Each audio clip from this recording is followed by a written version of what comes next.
Now, to introduce our featured speaker today is Leonard Yerkes. Leonard?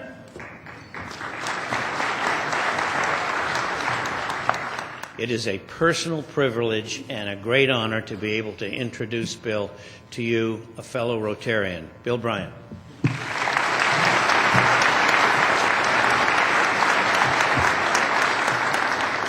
Well, thank you. It's a real pleasure, and I welcome this opportunity to talk with all of you about some of the transformational change that has occurred at the Port of Seattle over the last 2 years, and about the competitive threats that we face.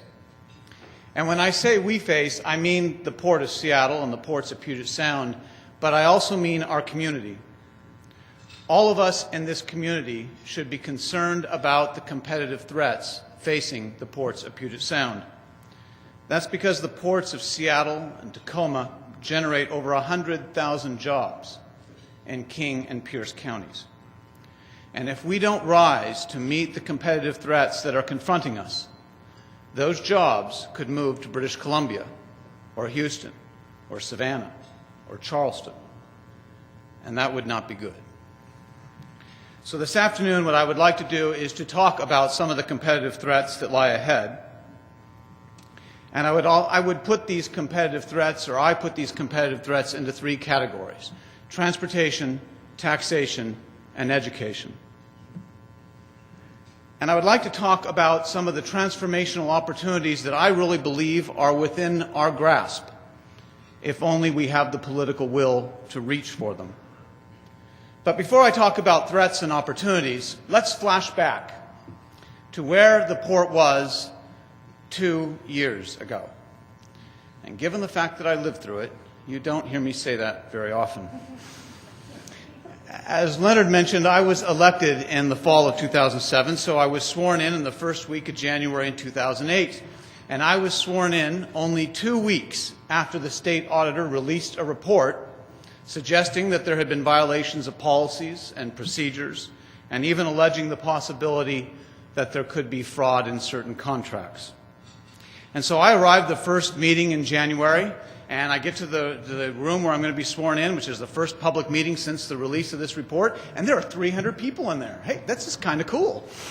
And I recognized some of them. My folks had driven up from Olympia. My wife, Barbara Feasy, who's with me here today, was there. And a lot of the friends of Bill and friends from the campaign, about 30 of them are pretty much close to the front and all smiling. And then there are 270 angry people behind them who want to yell at the port over this state auditor's report. Now, Governor Dan Evans had co-chaired my campaign. And as a former governor, he could swear me in. So Dan was there to swear me in. And Dan and I are literally in front of the room like this, getting ready to be sworn in. And this crowd is getting pretty rowdy. And they're like, come on, get rid of this swearing-in ceremony. We want to get to the business. You're wasting our time.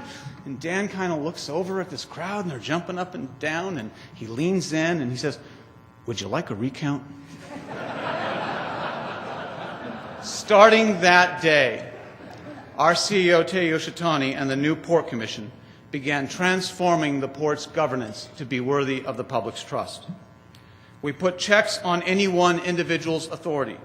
We deepened the oversight of the elected commission. We reinvigorated the audit committee and put a public member on the audit committee. We directed the internal auditor to report directly to the CEO and the commission rather than to the commission through the CEO. We consolidated all contracting into a single procurement office that reports to the CEO but is also accountable to the Commission. And we have opened our proceedings to the point where I believe that we have transformed what was possibly one of the most arrogant, insular organizations in this state into the most open, transparent government in Washington, bar none. And not only has the Commission focused in the last 2 years on transforming our governance, but we have focused on fiscal responsibility. In late 2008, like many businesses and governments, the port was confronted with falling revenues. And there were some that wanted to deal with this by raising taxes. Others of us did not want to do that. And we asked Mr. Yoshitani to bring a budget back to us that held taxes flat and that preserved net operating income despite falling revenues. Now, like any excellent CEO, and ladies and gentlemen, Tei Yoshitani is an excellent CEO.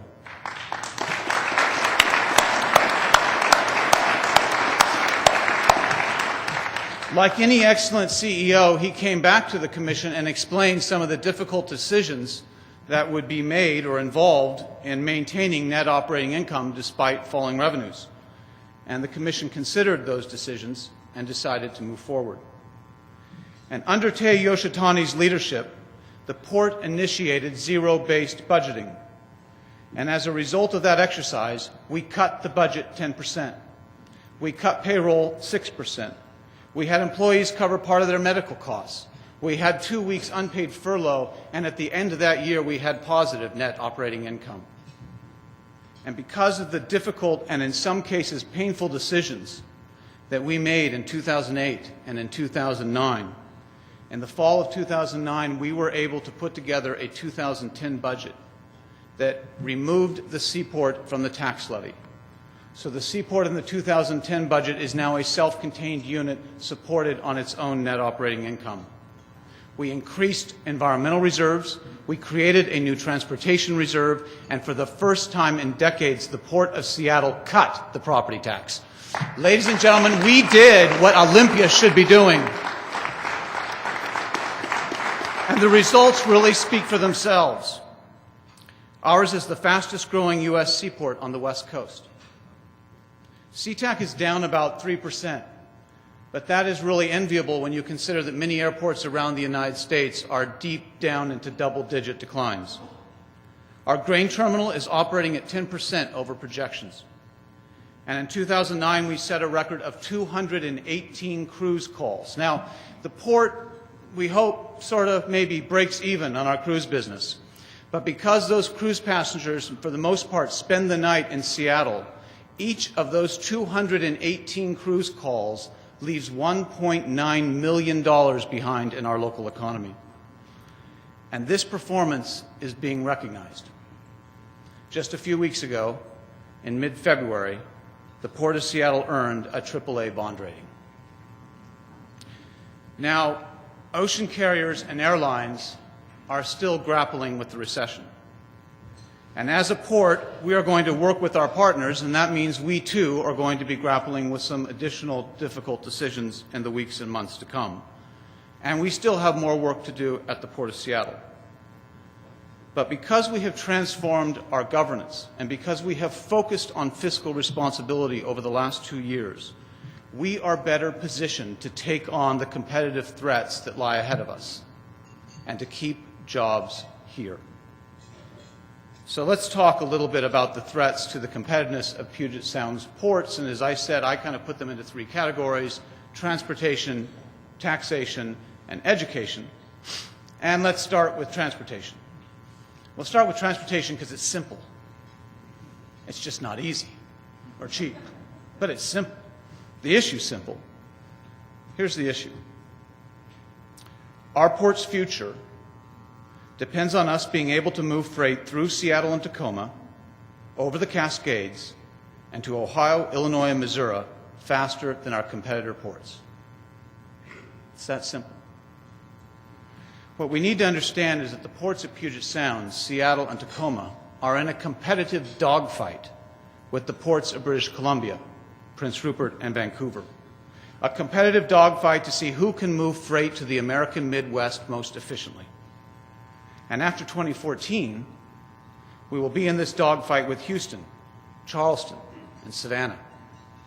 That's because in 2014, the Panama Canal is going to be expanded, and 21st century-sized ships will be able to move through the canal. Right now, they can't. These large ships no longer fit through the canal. So they come from Asia, and they have to come to the west coast of the United States or to British Columbia. They unload their cargo onto trucks and trains, and then it goes to the Midwest. But in 2014, those large ships are going to be able to move directly from Asia through the canal to Savannah, to Houston, to Charleston, and then we will be competing with those ports as well. Canada gets this. Canada understands the connection between jobs and efficiently moving cargo to the American Midwest. Just 2 months ago, the Port of Vancouver launched a $392 million program that adds 49 acres to the Port of Vancouver and increases its capacity significantly. The Port of Prince Rupert, with huge assistance from the federal government, aspires by some accounts to move as much cargo as the ports of Seattle and Tacoma combined before the recession. And most importantly, with significant federal funds, Canada is building a freight corridor from British Columbia directly to Chicago and St. Louis. That freight corridor is a competitive threat. And it's not just Canada. Just last month, the governor of Georgia announced a $300 million similar project in the southeast. And the Heartland Corridor on the East Coast, which will open this year, shaves off a day between the East Coast and the Midwest. Now be assured, the Port of Seattle has risen to beat this competition and to keep jobs here. Third parties have determined that moving cargo to the Midwest through Puget Sound from Asia is the most carbon-sensitive route.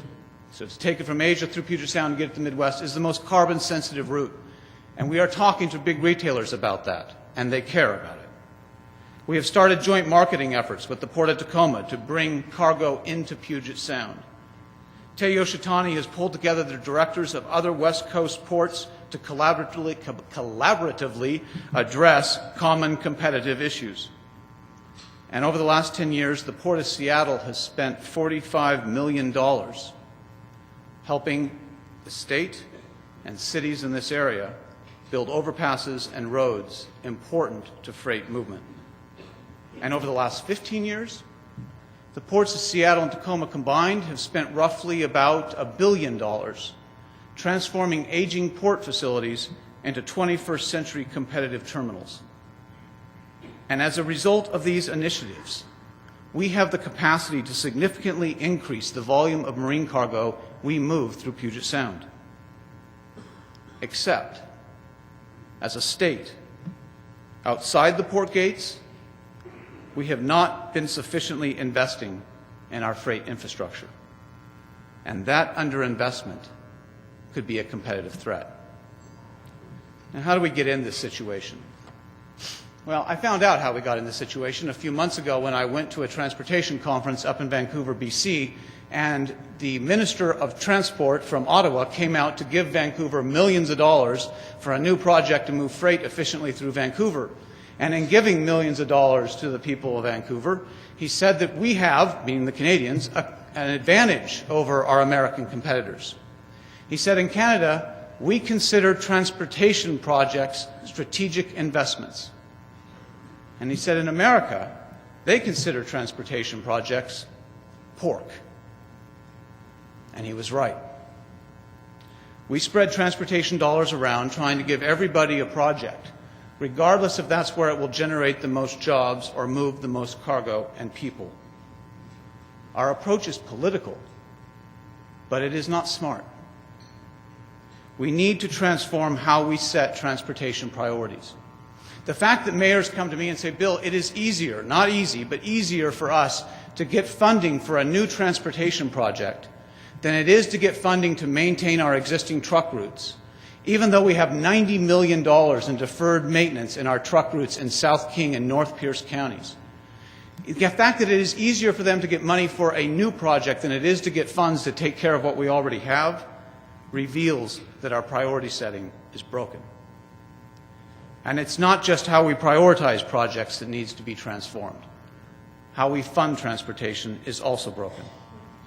The fact that the port has spent $45 million on roads and overpasses, or that the port needs to contribute hundreds of millions of dollars to build a state highway, a tunnel, reveals our system for funding transportation is broken. The fact that projects that should be funded by the gas tax are being pushed down onto local property owners indirectly through the ports reveals our system is broken. So what do? 4 things. First, we consolidate decision-making authority on transportation priorities. Second, we build the projects we need. That means finishing 509 in King County, finishing 167, Highway 167 in Pierce County, eliminating rail bottlenecks in Southwest Washington, maintaining our truck routes, fixing Stampede Pass, and building overpasses in Kennewick and Yakima. That's what we need to put together our corridor. Third, we support new funding mechanisms, such as tolling and public-private sector partnerships. And fourth, we get going. Not everybody gets that. But remember 2014. I had a conversation with a legislator right before the session, and I was trying to explain to him the importance of finishing Highways 509 in King County and 167 in Pierce County, and he said, yeah, I understand that, Bill, but I just really don't think the state's going to be able to get to those projects for a few more years. That is not acceptable. Canada and Houston and Georgia are not going to politely wait for us to get our act together. If our state government, given its antiquated funding and governance and decision-making policies, cannot fund the projects we need to be competitive and to keep jobs here, then let's change our state's transportation governance and funding. And make no mistake, transforming transportation governance and financing will take courage and political will. Legislators will fight to keep control over where our transportation dollars go. Constituencies will rise up to oppose new construction. Some will oppose private sector involvement in public infrastructure. And the more than 100 agencies involved in transportation will claw and scrape to protect their turf. But if our competitiveness depends upon transforming our transportation governance and financing, then we need to muster the political will and courage to do it. Now, we hear a lot about competitiveness, but I don't think we hear near enough about how competitiveness takes an integration of different policies. And that's why when we're looking at our ports' competitiveness, I think we need to look beyond transportation and look at tax and education policies as well.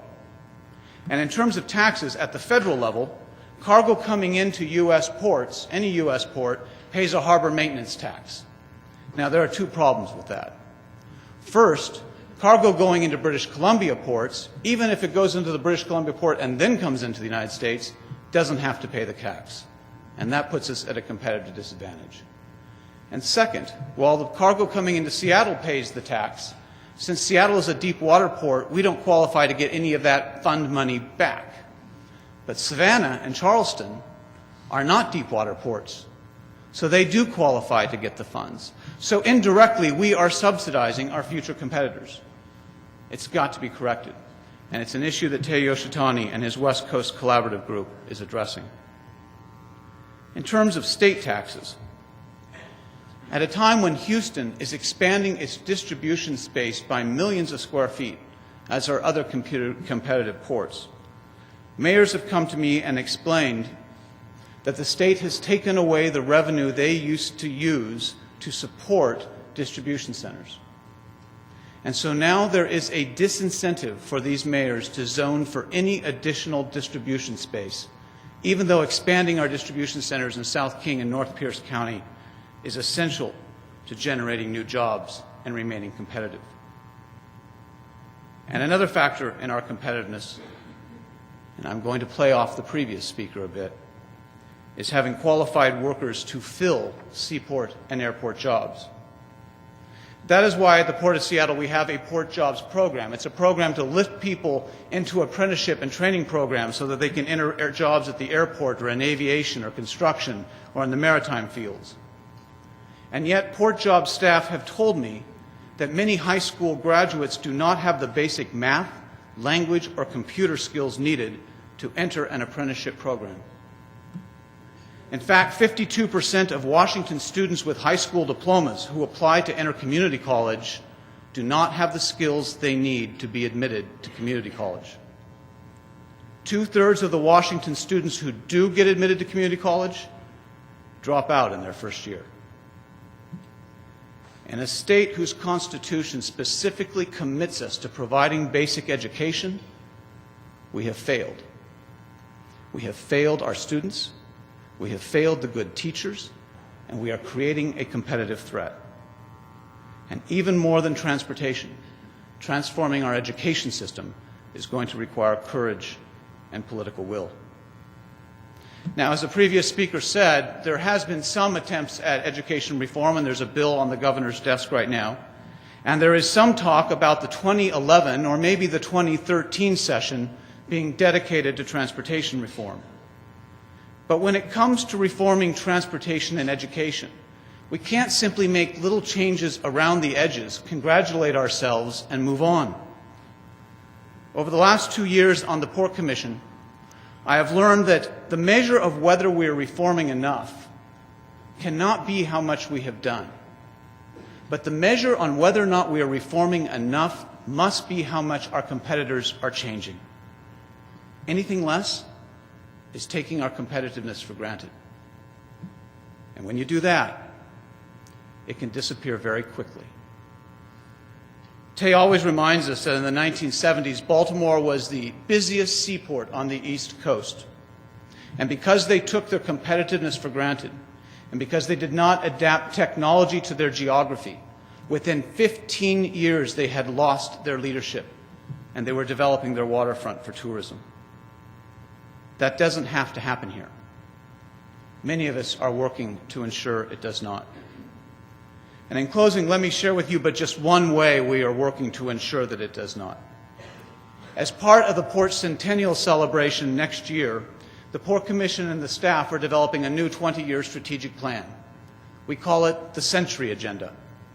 And as we are developing the Century Agenda, we are exploring how we can use technology to move more passengers through SeaTac Airport, and thus delay the need for another regional airport. We're trying to figure out how to cooperate with communities to keep cruise ship passengers here 1 or 2 more nights, and in doing so, adding millions of more tourist dollars to communities like Duval or Carnation or Winthrop or Wenatchee or Walla Walla. We're trying to figure out how to use the port's real estate portfolio to grow our fishing and food processing and manufacturing industries here inside King County. And we are trying to identify ways to increase the volume of cargo and barge traffic moving through our seaport, and to do so in a way that generates more private sector jobs and protects Puget Sound. The Century Agenda will be a competitive agenda designed to keep jobs here. But the state's agenda also affects our competitiveness. And while the Port of Seattle is emerging from its difficulties over the last 2 years, stronger and more competitive, I do not see Olympia emerging from its budget crisis at all transformed. And that denial, that absence of reform, that abdication of leadership troubles me.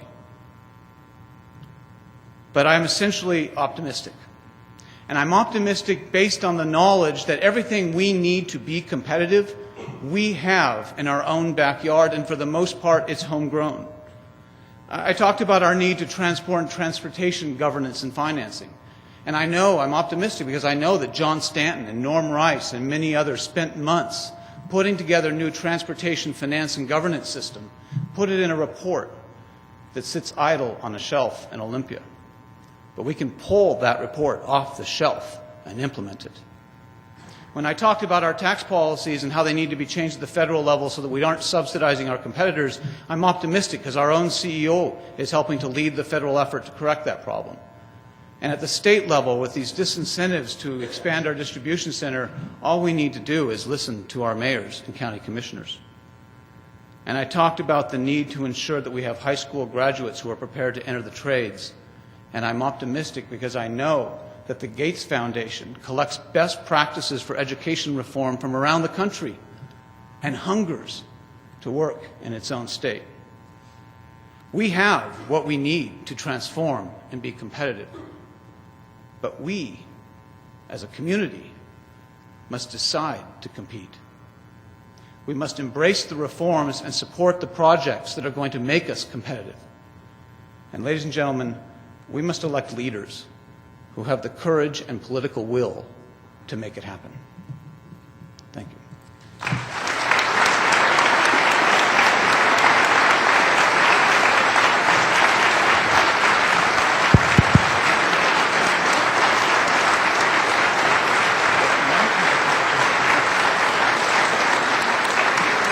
We have time for 2 questions. And now you can see why that was not the official version from the Port of Seattle. Are there any questions? Thank you. Oh, right there. Thank you for a well thought out and provocative presentation. The question I ask, I'm going to ask very briefly, and I think it's multifaceted, but my lack of understanding on why we would not, or rail seems to be, or I've heard, is a very competitive way versus our trucking industry.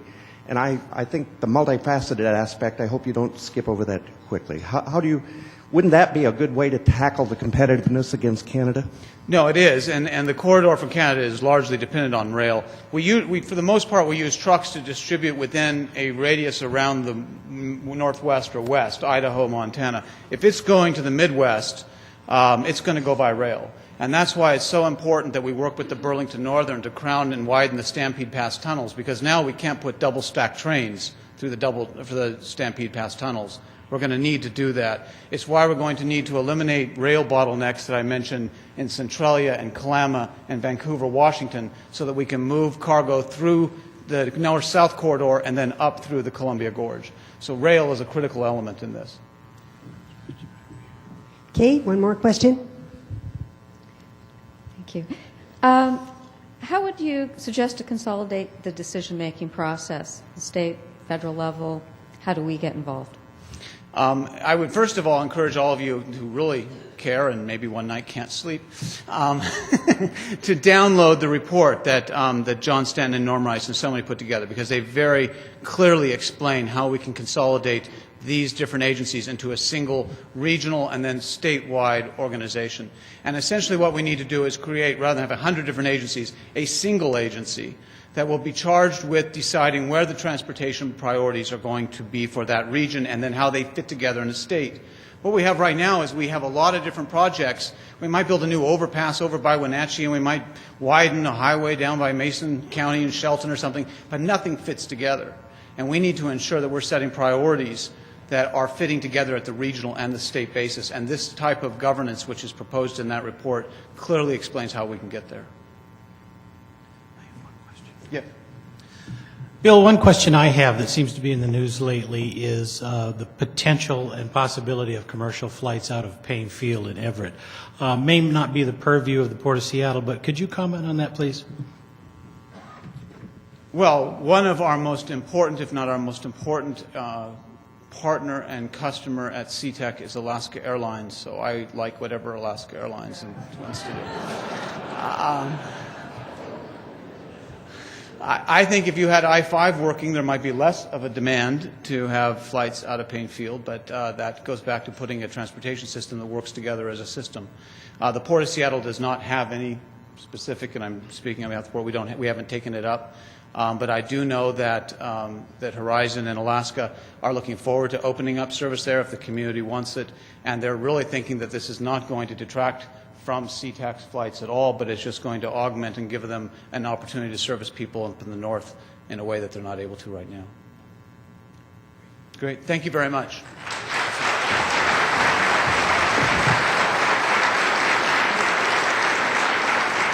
Thank you, Bill. The work of you and the port just seems immense, but I think that we are very fortunate to have the leaders in place to retain our competitiveness and keep our jobs here in this area. So thank you very, very much. Thanks again to all of today's program participants. Welcome again to Brian and Todd. You know, in the spirit of St. Patrick's Day, I wanted to say welcome to Rotary to you in Gaelic. So I'm going to try Ní hé la na gé la teeth la sklob. And I was practicing that out front, and somebody walking by told me I had the dictionary pages mixed up, because apparently that what I just said is closer to a windy day is not the best time to fix your thatched roof. So I'm sorry about that. Next week, March 24th, we'll be just over yonder at the Red Lion on Fifth Avenue, where we'll turn the program over to one of our own, John Hamer of the Washington News Council. John's going to help us decide whether newspapers are dead or alive, so it should be a very interesting program. Instead of a joke, today we're going to send you on your way with a little Irish blessing. May you always have work for your hands to do. May your pockets always hold a coin or two. May the sun shine bright on your window pane. May the rainbow be certain to follow each rain. May the hand of a friend always be near you. And may God fill your heart with gladness to cheer you. Have a great week. Happy St. Patty's Day. We're adjourned. Seattle Rotary Online is made possible in part by a grant from First Choice Health, working with the Washington Health Information Collaborative to use technology to bring better health care to patients throughout the Pacific Northwest. First Choice Health.